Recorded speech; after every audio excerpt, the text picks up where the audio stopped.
I've really stepped into the boldness of claiming what I want, which I think as women there's so much fear around that, and I think one of the things that I've been trying to keep myself safe from is I had a huge fear of judgment, of putting myself out there, letting people down.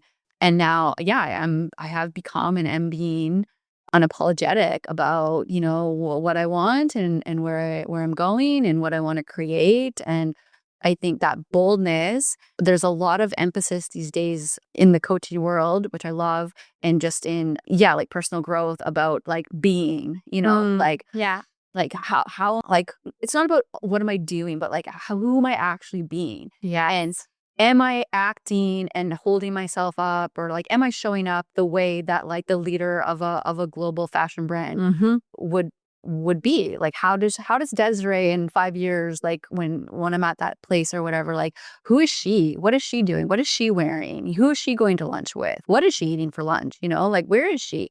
And so it's this art of becoming by being, and really honing in on being super mindful and intentional about how I'm showing up and who I'm being.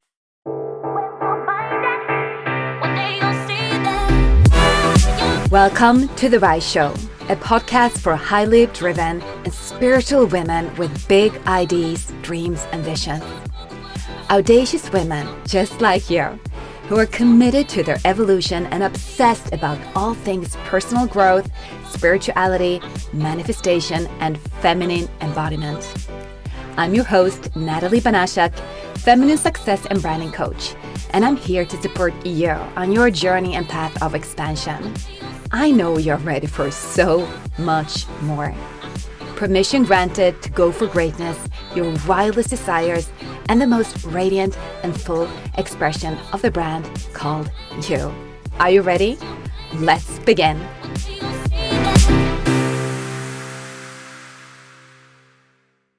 Warmly welcome. I could not be happier than having my dear friend and fantastic woman, entrepreneur, everything that you are here with me. Welcome, Desirée.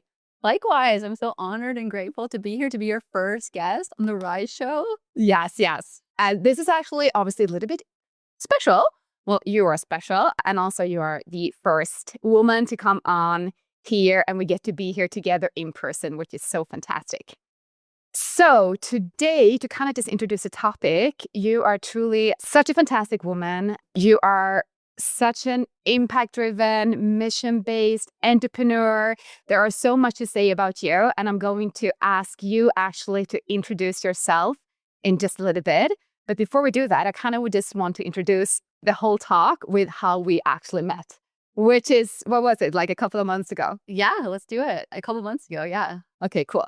So for you, obviously, who are new here, and for you who know the show from the beginning, I speak a lot about the power of authentic personal branding. I speak so much about the art of healthy self-promotion. And here we have a fantastic example of someone who did such a fantastic job of introducing yourself on brand with so much feminine power. And actually, on that note, I'm going to ask you to introduce yourself now. Please do it. And we can share the next part later. Leave them hanging. Yeah. Okay. So I'm Desirée. I am the founder of the world's first global iconic vegan fashion brand. I consider myself a social entrepreneur, always mission-driven, heart-led, and yeah, here to create big impact in the world. I'm from Canada, from Vancouver, Canada, and now currently living in Bali for the past year. Wow. P.S. I'm from Canada. That's fantastic. So this is what happens. Let me just start with, I want to honor you for being bold in the way you hold yourself, in the way you introduce yourself, because this is actually how we get our message out in the world. So to make a long story short, me and Desirée met here in Bali a few months ago, and we were attending an event, and all of us got the opportunity to hold the mic for like 30 seconds or so and introduce ourselves. And the way you introduce yourself, I was standing next to her, and I was like, this woman seems epic. I want to talk with her. And obviously we got to connect afterwards and just completely, hit it off, you could say, speaking about heart-based entrepreneurship, speaking about being a woman with big dreams, living life on purpose, and all those kind of things. So for me now, I have a challenge in, oh my God, what do we do with this incredible woman? Because there are so many incredible things to say about you.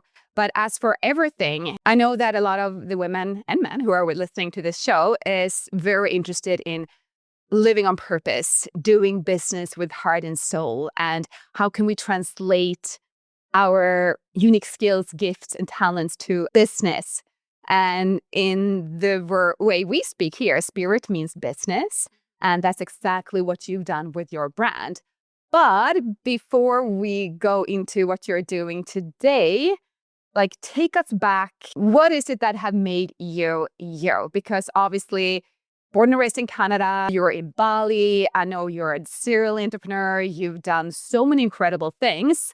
So take us back to the beginning and we'll see where you choose to start. Yeah, I mean, I think it's this like age-old question of nature versus nurture. So I am definitely like, I wouldn't say the black sheep because that sounds like negative, but I am like the purple sheep, let's say, or the Seth Godin's the purple cow, you know, like I am the one that from like day one just like did not fit in, was like if everyone's going right, I'm going left, always kind of just like being to my own drum, challenging the status quo and yeah, just always questioning life and just always feeling. I grew up watching Oprah with my mom, and it sounds so cliche, but just being a teenager and watching this woman like build this basically global empire and lead conversations that nobody else was having or even comfortable with having, and bringing things to the forefront. I just realized like anything is possible. If she, as the person that she was, created what she did with her life, then from like 16 years old, I just felt like anything is possible. And thankfully, I grew up in a home that also reinforced that. Like I come from a privileged family of love and nurture and care. So I went to business school, and it's so funny because when I did my degree, I had two options in business school. It was either entrepreneurship or international business. And I'm like, well, I'm never going to be an entrepreneur. So let's just like forget about that option and study international business. And yeah, so I studied international business, and I had some really remarkable, incredible jobs after I graduated university. One of them, I ended up working for a startup medical company. So at a very young age, I always tell people it felt like I got like a real life MBA, because for 4 years in like the height of my 20s, you know, I moved to the other side of Canada, to Montreal from Vancouver. I worked with these 4 young 30-year-olds who had founded this medical device startup. I was the 8th employee, who I was also the executive assistant to 2 of the founders, one of them being the CEO and the other one being the chief marketing officer and the chief operating officer. So basically everything to do on the business side got handed to me. And I just had this exposure of what it was like to build a business. And I think from there, I ended up working for a national wine company where everything was completely different. Like at the startup, it was just families, like, you know, if you needed to come in at 10 a.m. because you had a dentist appointment in the morning, or if you needed to, like, it was just, are we allowed to swear on this podcast? Like it's just like get shit done. Like, as long as you're like, everyone's just in it to like get the work done and to move the needle and for like a higher purpose, versus when I went to corporate, it was like all the rules, like you start at 8, you should really be here by, 7:45, your lunch is at this time. You work until 5, but you should probably stay until 6, and like all these like rules and regulations. And as you know, when you're naturally born leader, entrepreneur, we don't do well in those kinds of situations because I don't need to be babysat. And so I lasted 1 year at that company. And from there, and that was 2008. And from there, I've basically been self-employed and doing my own thing ever since, with usually different initiatives. But the one thing I will say, at that time, when I started my business, I mean, as you know, as an entrepreneur or anyone that becomes self-employed, it is the biggest journey into personal growth and personal development. Oh, yes. Yes. Just a PS, an add-on, not a PS, an add-on. I always say that running your own business, going for your big dreams and visions, it is truly like the biggest personal growth university you could possibly find. So just like to pause a little bit, love what you're saying, because I know that a lot, if not everyone who is listening to this show, is completely can understand the whole thing about feeling like we quote unquote do not fit in, like there has to be something else, and just being like, a bit rebellious almost, like, no, I'm going to do it my way, and still being hard-based during such a transition. And obviously I have, well, your full story, but more of it. So being the woman you are, and I know you are so driven by purpose and value driven as well. How have that served you? Because it would be very easy, like many people do, and not to judge that as good or bad, to stay in a situation where we do not feel like we belong, or we just have this intuitive feeling of, oh my God, there has to be something else. So what is it within you that have given you the courage, so to say, to actually move beyond, the traditional norms? Or we all have it. We're from the Western world. So yes, I mean, we all have it for sure. I think for me, there's a few things for sure. I've always been guided by this like sacral force, this like, I just have this knowing of when things feel right. Even when I went to Montreal and I got that job with that startup company, I knew immediately, like walking in the office, it was deja vu. Like I knew I belonged. I knew it was like right with everything in my body.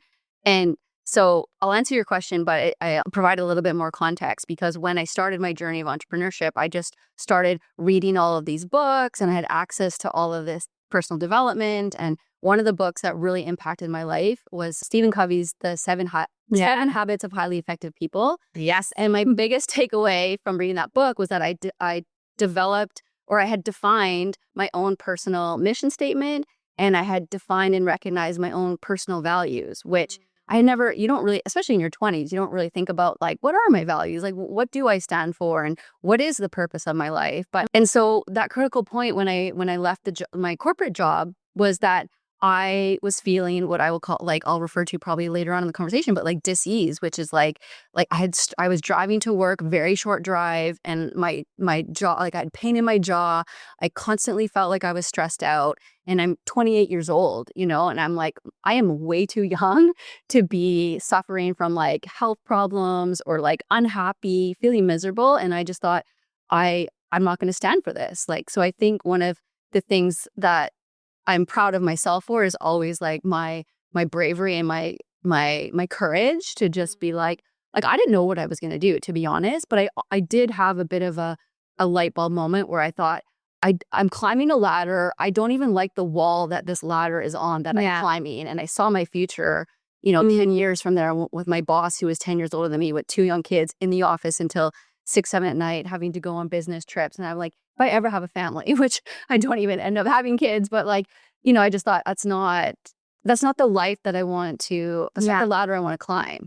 And so, I just made a bold decision that day. I was driving to work. I'm like, I'm way too young.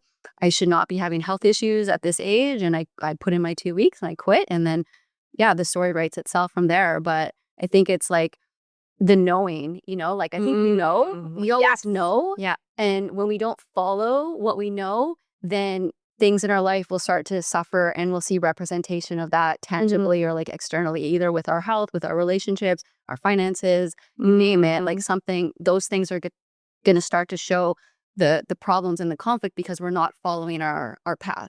Yeah. Wow, there are so many things to expand on in what you're saying, because first of all, I'm hearing you speak about like, I'm you in my body. That's what we're saying. And obviously it's so, like you said as well, it's easy to try to numb it, or now wanting to actually see and witness what's there, because it takes something. And we're getting to that point as well, because we can read your bio, and listen to you and just see this, oh my God, beautiful, gorgeous, incredible, inspirational female entrepreneurs is like doing her thing. And we're getting to that part of the story as well, because you said it yourself, like personal development. And I love that you said, you were mentioning Stephen Covey's book, and that's just, one of so many resources we can actually use to grow and evolve. And I know that you are so much about amplifying consciousness in the work you do with your business as well. So going back to your mission statement and knowing your values, and I do this work with my clients all the time. So, and I know also from my first experience, it's so easy to have them. Well, first of all, you might not have them because that's normally not something we're being taught in school. Second, well, we might have them, but they don't really mean anything in the sense we might not really have like an embodied relationship with them. With you, though, I know it's very different. So would you want to share with us what was, and perhaps it has evolved with you, of course, but that mission statement that helped you to move forward and like really start carving your own unique path? What was it back then? Back then was just, I really felt like I wanted to do impactful, meaningful work. And so because we spend our entire lives working. And for me, it was never like, I just need to work for 40 years and then retire. Like I'm also privileged to come from this generation where we started to like, I saw my parents and all of their friends working towards retirement, and like half of them wouldn't even make it. Like, they're like dying of a heart attack, or you know what I mean? Like, and they worked their whole lives for their retirement, and then they don't even make it. And so for me, it was like, well, first of all, I identified my values, and my top value for sure was freedom. Yeah. And my other top values were my health, relationships, and partnership. And then the other really amazing, incredible, remarkable thing that happened in the same year when I was working for that, it was actually a national wine company. I was a brand manager. When I was working at that company, I actually was the start of my vegan journey. So my coworker had recommended this book, which I then read and basically adopted a vegan lifestyle from that moment. And so the other value, which started to become more and more prevalent, was the value I have for animals, and just like all of life, essentially, just becoming much more of like a humanitarian and an advocate for animals and the planet. I love it. And as I'm sitting here, I was like, oh my God, what question to take next? Because we can go in so many different ways. But going back to the whole point of being impact-driven entrepreneur and a woman on a mission, you could say for sure when it comes to you, what would you say then that thing, what it really had meant for you to carve your path? What are the mindset obstacles or fears and all the things that you know that it's been imperative for you to move beyond in order to actually stay true to your purpose? Because going back to what you said in the beginning, how easy it is to follow the norm, to do as we have been taught and so on, instead of just being an explorer and, hey, this does not feel right. I am trusting my body. I do not know what's on the other side, but I'm going to leap. There is this beautiful quote by Julia Cameron, leap and the net will appear. Yes. And I know that goes for you and for us who are on this journey together. So what is it that, out of all the things, most of everything you're mentioning, a vegan lifestyle, having freedom as one of your core values, all this combined, what has been the most important thing that's fueled you forward when you have felt, fear, when you have for sure met obstacles and setbacks and quote unquote the failures that we learn and grow from? What are those things?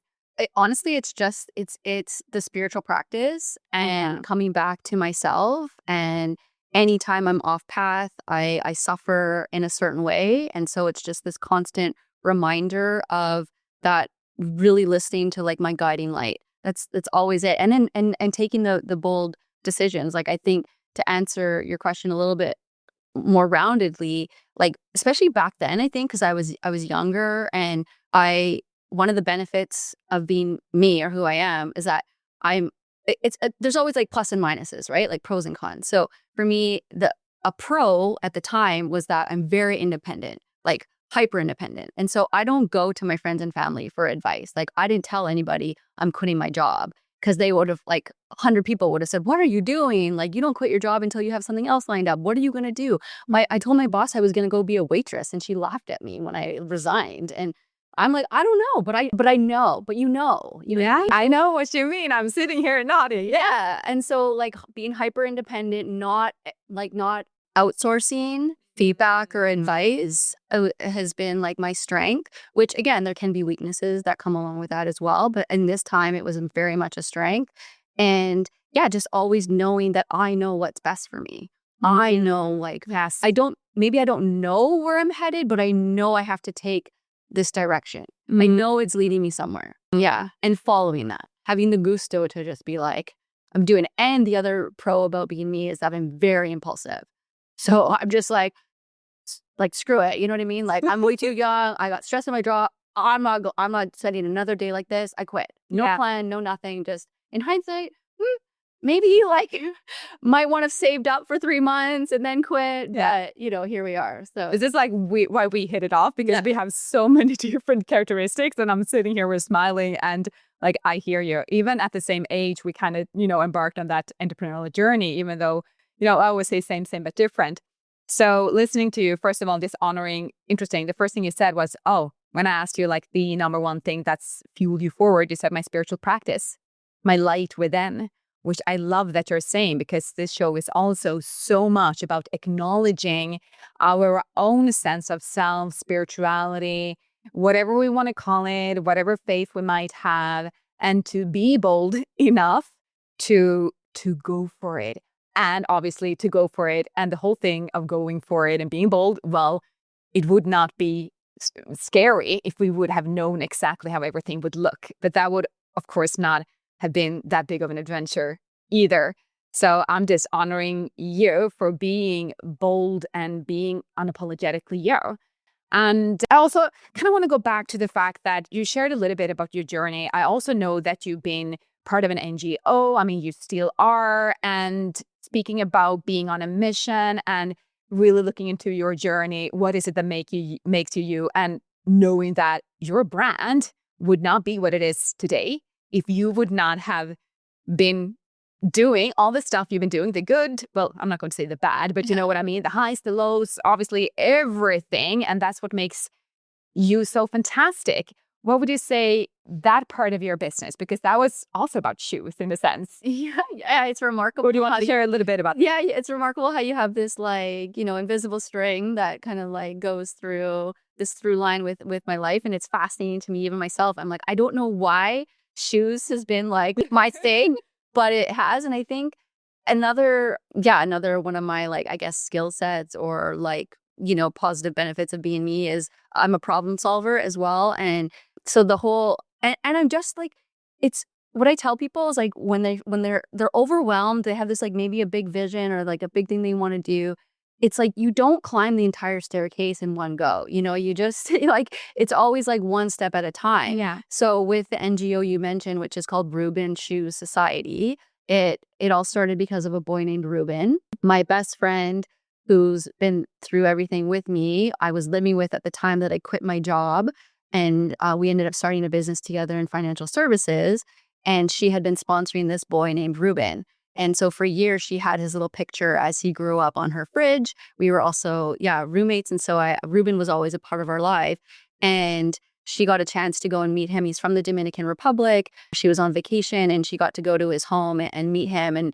And that was the first time being Canadian. Her eyes and our eyes were really open to like international poverty and what so many millions of people, and especially children, are living in and with. And it was just completely unacceptable to her. Like when she met him, he was, a 10-year-old little boy, no different than any 10-year-old boy in Vancouver, Canada, but his living situation was entirely different. No running water, no electricity. The dirt was their floor. And he was one of 10 siblings. So he had 9 brothers and sisters. And for them to go to school, they needed school supplies, a uniform, backpack, shoes. And you think that these things are like really affordable essentials, but when you have 10 kids and all of them need all of these things, it becomes, a limiting factor to be able to send all your kids to school. And so anyways, long story short, after her name was Kelly, after Kelly came home from meeting Ruben, she came to me and she said, told me that children like Ruben in the Dominican and in many places around the world, if they don't have shoes, that's one of the limiting factors where they can't go to school. So she said, I want to start a project. I'm going to call it Ruben Shoes. We're going to collect a couple hundred pairs of shoes from all of our friends who have kids that are growing up that wear their shoes a couple of times. And within 6 months, we had sent a 40-foot container with 13,000 pairs of shoes to the Dominican Republic. Went there to give out the shoes. Met a woman who was trying to run a private school. Very difficult for her to do because she couldn't charge tuition for the families. So then we started this education sponsorship program from there and got all of her students education sponsored by families in Canada. And to this day, we built 3 schools and have 700 students and 60 staff that we employ, all because of this one small little problem that we could solve, get 100 pairs of shoes to kids in the Dominican Republic. And it's been 10 years. So it's not like this happened overnight, but it was, again, just being a problem solver. This doesn't make sense. Like there's absolutely no reason why kids in any part of the world should not be able to get to school, which is the only thing. Education is the only way we're ever going to like help lift people out of poverty. And just knowing that. And again, we were already running. So this was a second business that it was a not-for-profit business, but we ran for 5 years alongside our financial services business. So, and still to this date are running too. I'm the chair of the board now. Speaking about being a woman, living on brand, being on a mission. And I want to pause here as well, because for all of us and anyone who's listening, when it comes to impact, it's so easy to think that, oh my God, like it's almost a little bit overwhelming to look at problems out there in the world.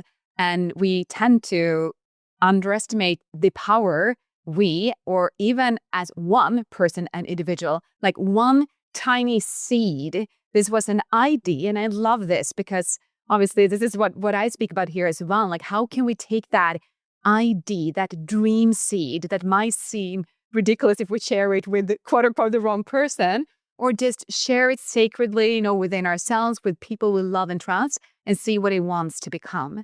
And this is, you said 700 kids, right? Yeah. Yeah. I mean, that's incredible. Like, and the thing is here, we're speaking about 700 kids. And then obviously if we're creating about the ripples on the water, speaking about that each and every one of us, the level of impact we can create by leveraging our ideas, I think is absolutely fantastic. And also going back to authentic branding, when we look at you and hear your story, I mean, if I would have asked you, or if you would have asked yourself, okay, when you were 20, I mean, did you know what you were going to do at this age today, right? So I think this is, you said also, taking it step by step and trusting the path, trusting the journey, the path of evolution. And what you said from the beginning as well, you know what? I've been bold. You said also, you did not say independent, you said hyper independent a couple of times. I noticed that. I was like, yeah, get it. I'm with you. But seeing that as incredible strengths and not being afraid of actually saying, hey, I'm proud of these characteristics. They have been taking me far. And of course, in hindsight, perhaps there are some things that, okay, I could have been perhaps a little bit more cautious here. But still, well, if so, who knows? Your story would have been different. Yeah.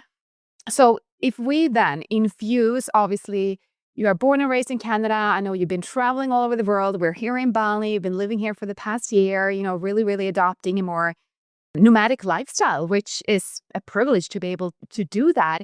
And now, okay, so we got to hear a little bit of your experience, and there are so many more layers here, but just to take it from here, what would you say, all these components, how have they built your current brand? Because I know that we would love to hear more about your brand and what you do today, because I know that you actually fashion here in a sense to actually create change and to create a powerful impact. And obviously fashion is very interesting because it is an industry that has been taking a lot of blame, of course, for not being sustainable and so on. Mm-hmm. But I know also that you see yourself and your brand and what you're doing as a powerful force to actually create change and to shift this current narrative. So tell us a little bit more about your luxurious, gorgeous brand. Thank you. Yes, I just have to laugh because when you talk about like when you're a child and you think about your future, like I actually thought, this is going to sound really weird, but I thought I was going to die when I was like 36 because I just could not picture, like, you just grow up thinking you check off the boxes, buy a house, get married, have kids, and like the life that I'm leading right now at 46, like did not really exist. You know what I mean? Like this is such an, like our lifestyle right now is just so beyond what was, even like possible 30 years ago or when I was growing up. And so, yeah, I'm like, my life just must end because I just really can't see like me following this. Girl, you're just getting started. And here we are. And so anyways, yeah. And then this whole through line of shoes is so funny because like obviously as a woman I love shoes, but I just thought that was like a normal natural thing that we all do. But yeah, to answer your question, I mean there was certain things that were really bubbling up for me which created the vision that I came to with Voes and Company. And so Voes stands for vegan shoes, so it's the V for veganism and OES for shoes. And as I mentioned, in 2008, I read a book called Skinny Bitch. And in the middle of the book, it just hit me like it was very graphic information about the animal agriculture industry. And so for me, like I was already, as I mentioned, like my health was high priority. I was already a like very plant-based person. I love fruits and vegetables. So the food, which is usually people's biggest pain points when they start to like try to be vegan, was not a problem for me at all. It was just like, okay, whatever. But for me, the problem was fashion because so much of designer fashion is leather. and beautiful leather bags, beautiful leather shoes. And my biggest pain point in my life for 7 years, my first 7 years of my vegan journey, was finding beautiful designer shoes. And what also ended up happening was that, this whole little thing called climate change really started to weigh on me. Like, we started to become very aware of what is happening to the planet, and that we are entering this crisis mode. And I also understood the devastating impact of animal agriculture on the planet. So not just what we're doing to animals, but alternatively, it's one of the leading causes. Well, the leading cause of deforestation is animal agriculture to produce, meat and leather. The fashion industry is responsible for 10% of all global greenhouse gases. So there's all these things that were weighing on me from an environmental perspective. And you combine that with the pain point I had of needing some designer shoes. So the problem with vegan fashion is that if it's not animal material like leather or suede, then alternatively it's synthetic-based petroleum products like polyurethane or PVC, which, because of everything I just explained, I didn't feel good about, not purchasing animal products, but then alternatively purchasing plastic products. So there was no solution. There's no beautiful shoes that I could feel good about purchasing and buying. That, on top of the fact that for years as a vegan person, I just longed for this iconic brand that represented the values of veganism. So I always refer to like Nike. You see the Nike swoosh, and anywhere you go, almost anywhere in the world, you see that swoosh and you know that it represents athleticism, fitness, running, sport, you know what I mean? And I'm like, I just craved, like, I've never been an activist. I've been very uncomfortable with confrontation or anything like that. But I just really wish I could show up to a restaurant or go out and buy things from a brand that was fully vegan and that represented my values. And it didn't exist. I'm like, where is that iconic vegan fashion brand? And so that culmination is where Voes Co was created, and solving a problem, my own problem. I need designer shoes, not made from leather or plastic. The craving for an iconic brand. I'm very much a brand and marketing person, so brand is so important to me. Plus, I think, just being an entrepreneur, a natural problem solver, all the things that just starting. Like, I didn't start right away with launching a whole collection of shoes. And I mean, this journey started for me in 2016. I had the idea for Voes and Company, and for years I didn't do anything about it, which I'm sure like we can get into all the reasons why, which I've now learned, keeping me safe, procrastination. It was, I didn't realize it, but of course I was terrified to become, the face or like a global leader of an iconic brand, especially in veganism, because it's very polarizing. And I just, my nervous system was trying to protect me and keep me safe, because it would be very scary. It has been scary, but so it's been, Wow. And look at you now. Yeah. Gorgeous. By the way, so many nuggets of wisdom here again. And I'm thinking, going back, first of all, trusting the idea and also trusting time, because I think, having patience is something that many of us, can work on as a characteristic.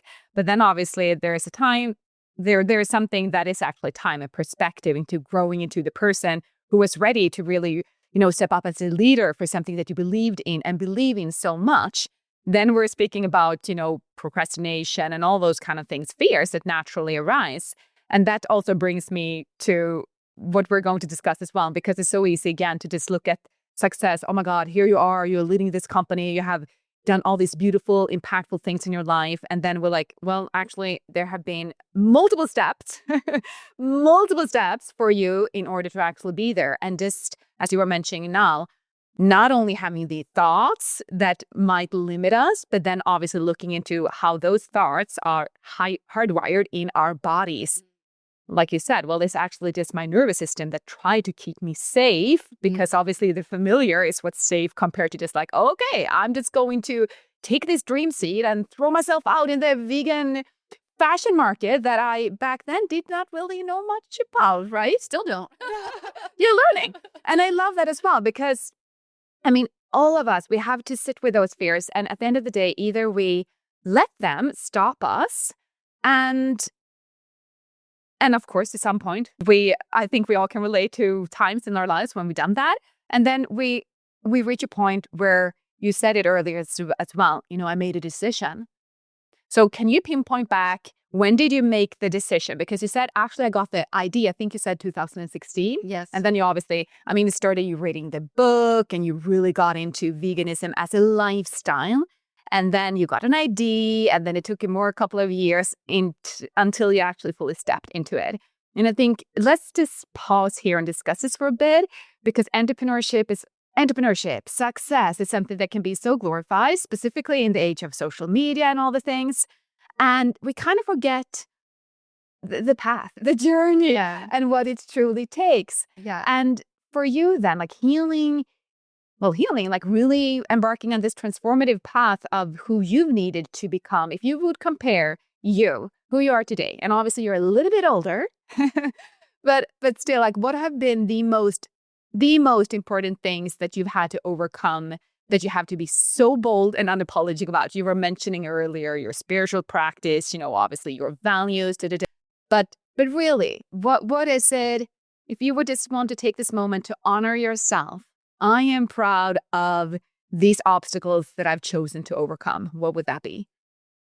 Yeah, I think at the time it was, I don't know if it was fear, but it was fear on the other side. Like, it was like a fear of regret, because what happened was I had the idea in 2016, and this was before veganism became mainstream. So I had this idea, and then, but it was also during the time I was very much in the midst of Ruben shoes, that I was still running my insurance and benefits company. So I did have a lot going on, but I had this, this vision in like almost like in Batman lights of what the brand could be and what it would represent globally. But I just didn't have, let's just say, time, space, capacity to really do anything about it. I would because I would try to find, I really wanted to manufacture in North America, in Canada. And so I would look, and I couldn't find anything. And so months and months would go by. And then let's fast forward to 2018, 2019, when what I call the third wave of veganism hit, because you have the first wave is the original animal lovers, like the OG vegans, the vegetarians that, do it for animal reasons. Then you had the second wave, which was I was already vegan for animal reasons, but I went re-vegan, quote unquote, for environmental reasons, when movies like Cowspiracy came out and all the environmental impact that I spoke about earlier came out. So you had the second wave. The third wave of veganism came with movies like The Game Changer, where now it was like personal health, like what's in it for me. And so what came from that is that all of a sudden veganism was everywhere, and these big major brands were doing, vegan shoes and throwing the vegan label and everything. And Adidas had done this plant-based shoe collaboration, and I was like, that's my idea. I screwed up. I'm missing the book. You know what I mean? So that was when I don't know how, you might have the words for it, but it was like this regret, this sensation of I really screwed up. That was I don't know if you call it a decision, but it was like an awakening, or a realization that.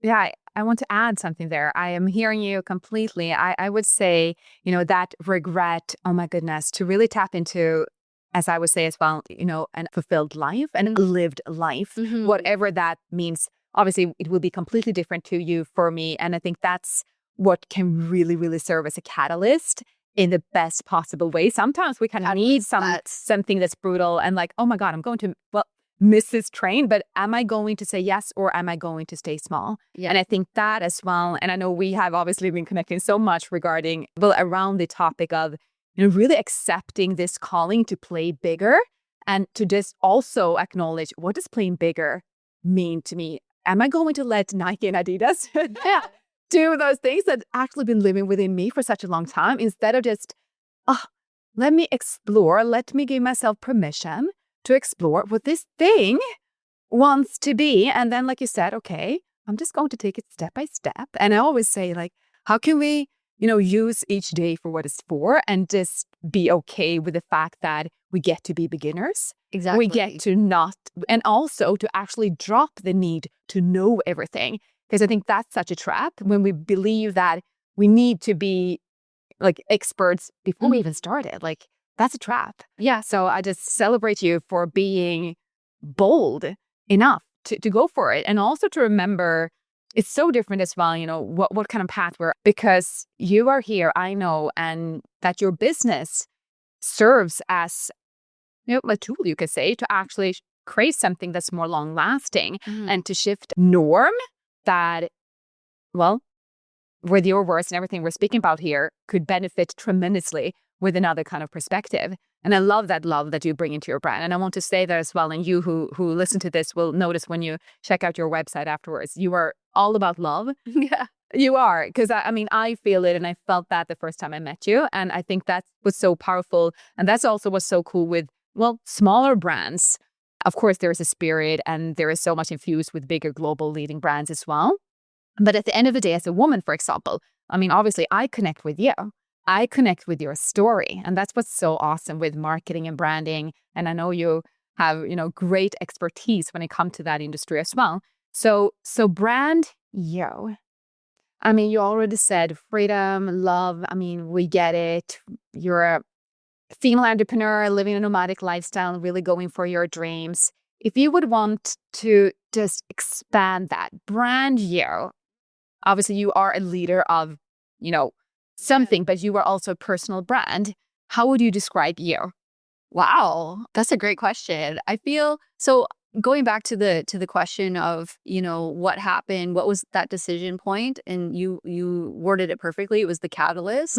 Yeah. When I saw what else was happening, and I thought, veganism is not something to be profited from. It's not a trend. It's not, just a label you slap on something to make more money or to take advantage of a market segment. And I think that was what was really not sitting well with me. Not the fact that I was missing this boat, but just the fact that I really did start to feel like part of my soul's mission is to help lead this movement for the right reasons, because of the right reasons. And so when you talk about my brand is very authentic. Voes is like my living, breathing heart. You know what I mean? Yeah. It's me and a brand. It's very much like I mentioned, I've never been comfortable with activism because I really do care about people. I'm a 9 in Enneagram, which is a peacemaker. So, I really value, just peace, harmony, and all of those things. And for me, again, going very existential is I think the ultimate peace and harmony I don't understand how we expect to live in a world that is peace and harmony with what we are doing to, the most innocent victims as animals. And so for me, the mission is always been about animals, and it's not a profit-driven company. It's a very mission-led, mission-driven company for the purpose of helping to eliminate animal agriculture, and doing so in a very fashion-forward, accessible, fun, loving way, which is because a lot of animal activism is very, again, confrontational, fear-based. It's horrible. I don't blame the activists because we need the world to wake up to what's going on, but I feel like an approach of love is my way. So that's my brand. My brand is that I see you, I love you, you are loved, you know what I mean? And, we might get into you are actual love, you are, a son of God, a child of the universe. And so we are all love at the end of the day. And to me, animals are just an extension of spirit, and we are all one. And so, I guess that's a bit of a long question, but I also did want to say, because you mentioned earlier about, what was it? Which part? We were talking about enjoying the journey, basically. Oh, yeah. And I will say that it's not something that's been always easy for me. Yeah. You know what I mean? Because as really big goal, big driven women, we see a finish line, or we just want to get here. And a lot of times I felt like I'm frustrated or spinning my wheels, or things aren't moving fast enough, or I need to be doing more. And so I just wanted to say for anybody listening that it's not like I've got it figured out. You know what I mean? Yeah. I'm not just I'm just here to enjoy the journey, and whatever happens, happens. It's a constant reminder to enjoy the journey, because at the end of the day, it is the biggest gift for me to be able to, pursue this business and create what I'm creating. But we're not where I want to be. We're not even where I expected to be. And so the gap there has caused me, at times a lot of dissatisfaction and potential stress within my business or within my personal health. But it's a good stress, because when I've had those moments and I've been on my knees and questioning, like, this is not easy. You know what I mean? Like, I'm pioneering a whole new movement. We're using next generation materials, which are still in innovation. We've had problems with quality. Yeah. And I'm like, I could easily just go get, multi-figure job, cushy job, and back in corporate, take my vacation weeks and just call it a day. Like, why do I have to? I don't have to do this. Yeah. But when I am on my knees, I'm like, well, I can't not do this. So yes. Oh, I love that you went back there, because this could be like the next episode where we just dive deep into this. That's exactly what I meant. I know we both mean the same thing, when it's so easy to just look into the end result and we just see the success. We read the bio. It's like, oh my God, it's easy to get into the comparing game or whatever. And we kind of forget the journey. And even though, like, we speak about feminine business, we speak about being driven by love and light, that does not mean that we don't. That's the whole thing. To see the light, to be the light, we need obviously to really embrace and to shine light on, well, when I say the dark, the fears, whatever it might be. So thank you for generously sharing that. And for anyone listening, wherever you might be right now, whether it's on the knees or like on the highest of highs, to remind ourselves that, wow, we have these big visions, we have these dreams, and we get to play with it. However, though, to know that whenever we are facing a storm, that too shall pass. And even if we can't see it in the middle of like the worst rock bottom, to just know, this is what I always say, to know, and this is obviously something that takes spiritual practice, it's helped me tremendously as well, to just know, even in that point, to know that, okay, well, right now it is what it is, but at some point I know and trust that this is happening for a reason. To disembark on that philosophy. It's not happening to me, it's happening for me. Not saying that we need to love it while we're in, the big challenge, but I'm thinking and I'm hearing so much of that in you, like the mindset to just choosing something else and to be willing to go there. Because like you said, actually, in this case, it's not like the carving your own path and walking your talk and being a pioneer in your field, like that's the easiest thing in some sense on a spiritual level. Well, of course, because you get to do what feels right for you. But that does not obviously mean that there aren't many. Right. Yeah. In like just facing our internal world, how we navigate ourselves, the industry, the market, just it's a whole big thing. And I'm honoring you for just being brave enough and being on the path. You inspire me. I know that there are so many who will be inspired by listening to your story now and, checking out your full story in your socials and on your website and so on. And again, I just want to say it again, to never underestimate the power that we do have as individuals. We could go back to your story with the NGO. We can go back to your journey, and we could also dive way deeper. But for now, for anyone listening, what would you say, whether, for someone who identifies themselves as, a female entrepreneur, a leader, perhaps also being a little bit of a rebellious, like, the norm doesn't really fit me. I just feel that there is something else for me. I'm ready to grow, evolve. What would you say, what would be your advice? They might be in the beginning on the entrepreneurial journey or, wanting to really leveling up. What would be your soul-guided advice to these women and men who might be listening as well? I would say definitely lean into, if you don't have a spiritual practice, lean into one or take one. As I think the more spiritual practice, meditation, sound healing, yoga, whatever the format is, whatever method you can do to get out of your head, out of your logical brain and into your heart, into your gut. And I think you touched on it earlier, but it's like carving, I've listened to this book, 10X is easier than 2X. And the opening story is about Michelangelo, how he created the David. It's just like getting rid of everything that isn't David.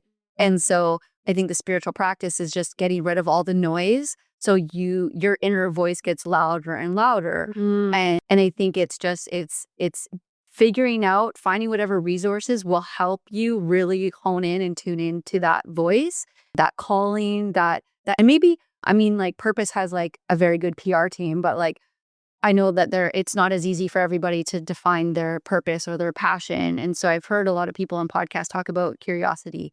And it's just like, if you enjoy gardening, then go in your garden and like lean into that. Yeah. Or like the things that bring you joy, Yes. where it doesn't feel like work per se, or that lights a fire within you, or that brings you joy and it feels meaningful to you, then like how can you lean in more to that and like be curious about where that could lead you? Because again, it doesn't have to be this massive, vision of changing the world and like creating a brand. It could be a service. And I think the other thing too is like one of the prayers I use often is like, how would you use me? Like, how can I serve? And with Ruben Shoes, with our NGO, it was purely 100% service. And everything, it was like we were at a concert with those big balls that just get like thrown around in the audience, and we were just like the ones guiding the ball of Ruben Shoes. I don't know if that's going to make sense to people listening. Like, it makes perfect sense. It's just like when you serve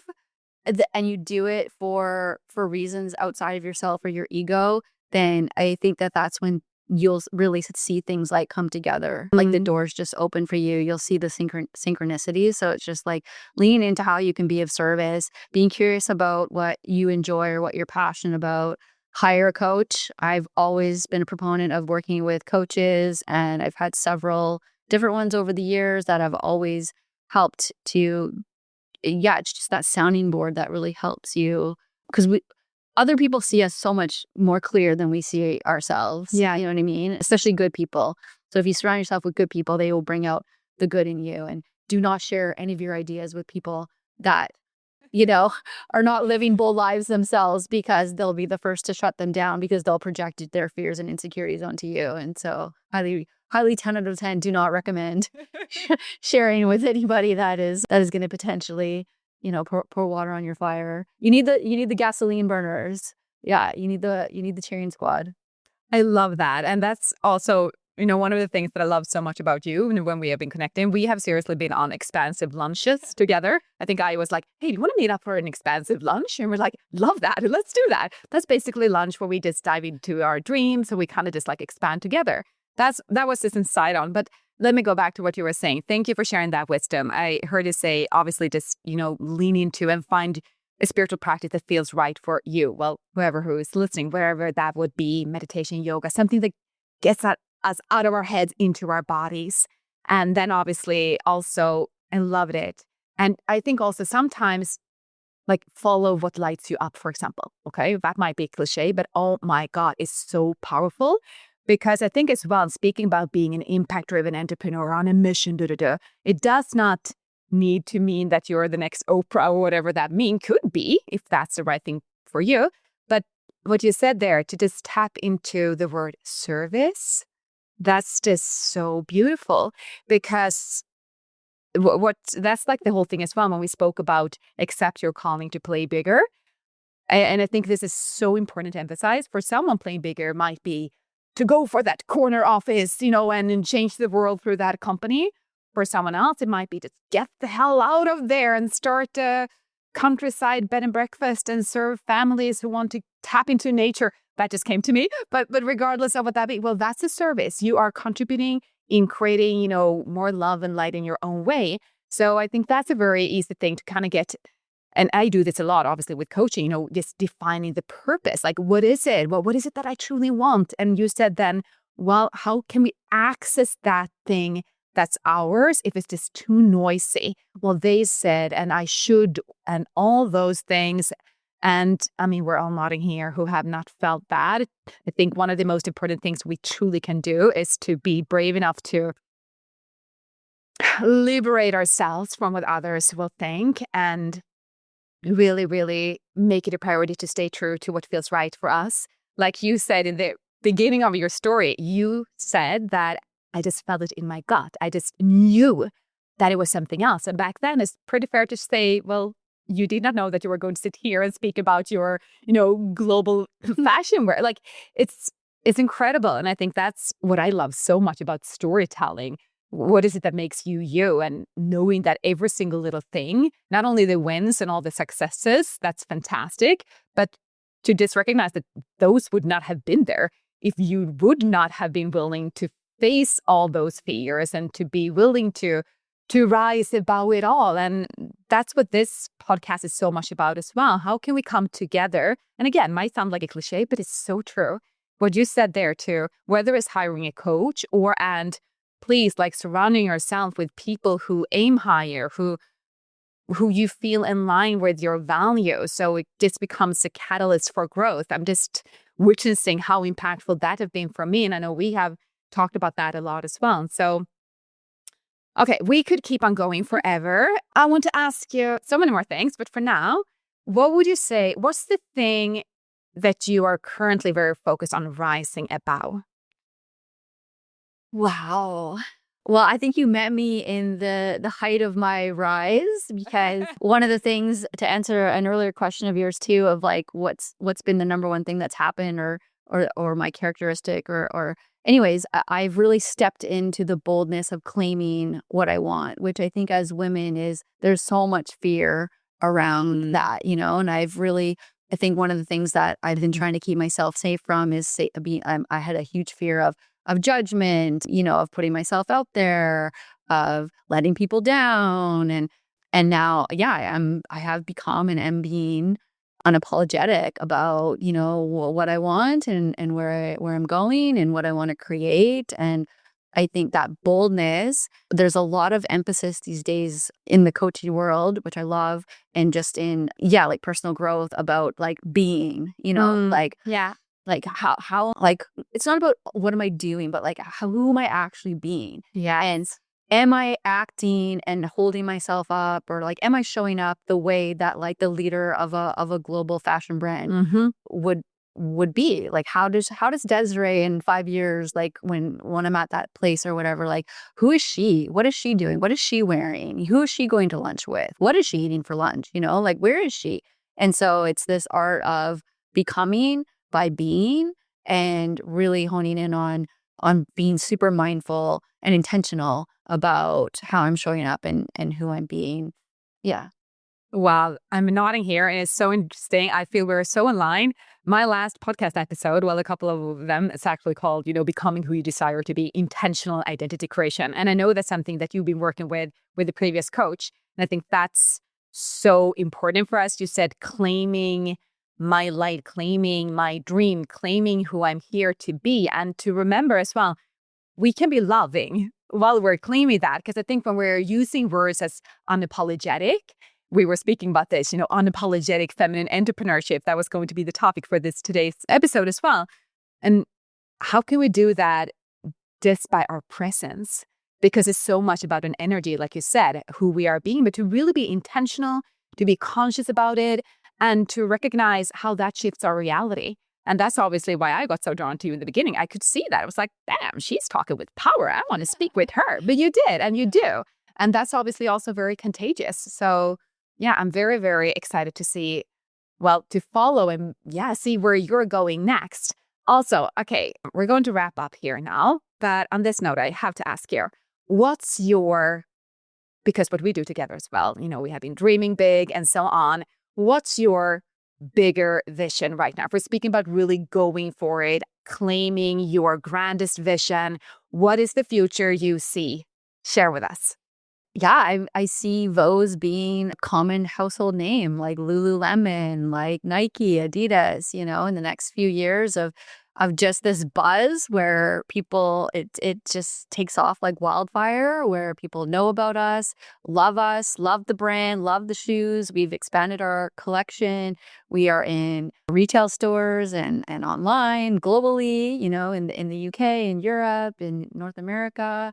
Scandinavia, we're talking about that. Yeah. And just really building this remarkable community of conscious, mindful people that really want to do better for animals and the planet, and be a part of like a community of love and support. Because I feel like the other thing about stepping into our power is that we inspire other people to take up space too, right? So it's like, and that's why our tagline right now is "You're Loved," because I just really want to spread. I just want the brand to be a representation of love, and for people to really feel loved and cared for. And I want that to I just see that being like a wave coming over the planet, and us being a pioneer and a leader in the revolution of kindness and compassion, but doing it with style. Oh my God, I love it. So I'm just we're sitting here smiling together, and it's interesting. Can you feel it too? Like the energy? Yeah. And this is a thing when we share our vision with, well, when I say, dare I say, the right kind of people who can see that vision with us, because everything you're saying, I'm like, bam, I'm with you. I see it, I feel it. And obviously making it real. You know that I do a lot of work when it comes to visionary, like getting specific. And we get specific because we need to get into the emotions, like the frequency, the vibration of that vision as it's here, it's now. It's not 5 years from now or 10 years, like it's now. And I love that you have the courage to just express it here out loud, publicly, because it is a thing and it's amazing. And also the power of actually speaking our desires, to be willing to say out loud what we truly want, not the playing small kind of version that, because that would not probably create that same spark that I'm noticing in your eyes when you're sharing your vision. And obviously, we could go so much deeper there. And maybe we will do that in a second episode or so. But for now, I love what you're about. And you also said that, a tagline of yours is "You are loved." And I also know we had a discussion that you were mentioning that I'm actually thinking about actually having it being "You are love." And those are interconnected, but still it's another meaning. It's another angle you could say to go there. Would you just want to share what that means? Yeah, it's like, it's interesting how you can just change take away one letter and it changes, like, because "you are loved" is more of an action. I wanted, people that come into our community to feel like we're giving them a warm hug, like you are loved, like you are cared for, you're never alone. But ultimately, if we go super spiritual, like at the end of the day, you are love. Like you don't need anything outside of you to know that you are love, like you just being who you are love. And so I feel like, yeah, it's taking it from potentially seeking love externally outside of ourselves, needing that affirmation to know our worth, versus just knowing our worth and knowing that you are love. Yes. Yeah. You are love. Yeah. I love it so much. And this is also such a, your brand is such a perfect example, I feel, of authentic branding. What happens when we infuse a person, not a fake made up identity, because sometimes, marketing agencies need to do that and they can do it fantastic. But when there is a physical, actual person that has a journey, that has a story, we got nuggets of it today, that just infuses everything, it just becomes so authentic, so beautiful. And the essence will be love. And again, it's just so much power that goes into that. So I love everything that you're about. And obviously, where can people find you? How can we connect with you? I'm thinking for anyone who might have questions, might want to learn more of your story, and maybe buy some new shoes and stuff. Yeah. Where can we find you? Come to our website. Yes. It's just voesandcompany.com. So VOES and company. And same thing, you can find Voes on Instagram, VOES. Please reach out, slide into our DMs. I'm sure my name will be linked in the show notes, Desirée Dupuis. It's just all my name on Instagram too. That's our main platform. And I do have a lot of videos that we're starting to share with my ideology in short form on YouTube. So if you're curious to learn more, there's always some YouTube videos on vegan fashion. I have a vegan fashion masterclass. So yeah, please reach out, because I'm really, really trying to build my community of conscious, mindful, loving people. And so I'd love to hear from you. I love it. And I know that there are so many, everyone who's listening to this podcast for sure can relate to everything that you're saying and in line with it and your mission and your message. And also just highlighting what we're doing here is also such a beautiful way to collaborate. And I think we as women, and we talked about this a lot as well, wow, how can we create like win-win-win scenarios when everything just gets amplified? And we as women, being hyper independent, also gets to lean into, hey, how can we support each other more? How can we lift up each other? How can we win more together? And how can we shine brighter together? How can we claim our bigger dreams even bolder together? And I think we have been doing that. I feel that with you. And I love that as well. So yes, your contact details will for sure be linked in the show notes. And is there anything else that you feel that you would want to say, for those who are listening before we wrap up? Thank you so much for having me. I love our conversation. We could definitely talk for hours on end, which we do. But no, for anyone listening, I think just listen to that guiding light within yourself. Yeah. And just start small. Just do it. Just do the next easiest thing. The first thing that you can do on your list towards something that you're interested in, do it. Yes, I'm adding on to what you're saying here to remember it's not about, oh my God, that big breakthrough moment. The big breakthrough moment or whatever that might be, it will happen because that, well, perhaps teeny tiny thing you might do today. And also to remember the difference from taking inspired, aligned actions versus, taking actions feeling stressed or feeling like this is in the body or whatever. This is what's so cool. And I hear this in your story as well. And I can relate as well. How does it feel when we are walking towards our bigger dreams, actually caring for how we want to feel, along the journey? Not saying that it's always smooth and light, that it doesn't get heavy and challenging, because it does, but to recognizing that we as empowered feminine leaders with big dreams that we get to choose. Mm-hmm. And I think that's so important to remember. And when we feel, whether it's alone or challenged, that we can actually reach out for support and ask for help and make sure that we surround ourselves with beautiful people who are going for the love and the light and choosing to remember that. And that was a long add-on. Yes, amen. Absolutely. Yes. Okay, so maybe we'll just do a second new podcast so we could dive to exactly. Anyways, thank you so much for being here. Obviously, it's a special episode, and it's an extra special episode because you are our official first guest at the Rise Show. Thank you. It's been an honor to have you. And as I always say, when it comes to the conversation, to be continued. To be continued. Thank you so much. You were amazing. Thank you, Natalie. Thank you. Talk soon.